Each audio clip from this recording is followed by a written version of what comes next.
దయాలు చెప్పిన కథలు 16. తూర్పున ఉన్న అడవిలో ఒక చెరువు గట్టు మీద ఒక చిన్న కుటీరం లాంటిది కట్టుకుని అందులో ఉంటున్నాడట.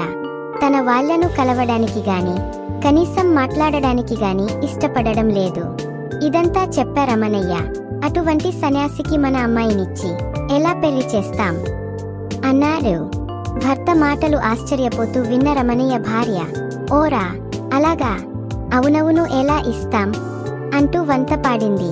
ఆ రాత్రంతా లలితకు నిద్రలేదు. నరహరిని కలిసి నిజానిజాలు తెలుసుకోవాలనుకుందామే.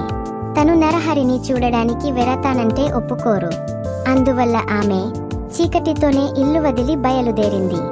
ఆమె నరహరి కుటీరం వేసుకుని ఉన్న చెరువు గట్టు చేరేసరికి సాయంత్రం కావస్తున్నది. నరహరి చెరువు గట్టు మీద కూర్చుని చెరువులో ఎగరెగరి పడుతున్న చేపలకేసి చూస్తున్నాడు.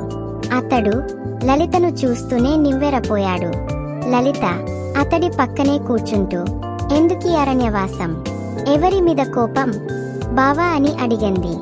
అసలు ఇక్కడికి నువ్వెందుకు వచ్చావు అంటూ నరహరి కోపంగా ప్రశ్నించాడు. లలిత తడువుకోకుండా, మన పెర్రె సంగతి మాట్లాడడానికి అన్నది. పెరిగెలి అంటూ మాట్లాడకు, వెంటనే వెర్యపో అన్నాడు నరహరి శాసిస్తున్నట్టుగా. ఊహు, వెర్యను.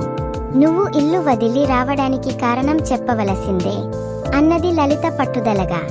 ఏ పరిస్థితులలోనూ చెప్పను అంటూ నరహరి లేచి విసురుగా కుటీరంలోకి పోయి తలుపు మూసుకున్నాడు. లలిత కళ్ళ నీళ్లు పెట్టుకుని అక్కడి నుంచి బయలుదేరింది. అంతలో ఉరుములు మెరుపులతో వర్షం ఆరంభమైంది. లలిత ఒక మర్రి చెట్టు కింద తలదాచుకున్నది. చూస్తుండగానే చుట్టూ దట్టమైన చీకట్లు ముసురుకున్నాయి.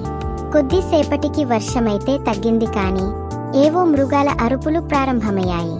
చీకట్లో దారి తెలియక ఆ రాత్రికి నరహరి కుటీరంలో గడుపుదామని అక్కడికి వచ్చింది. ఆమె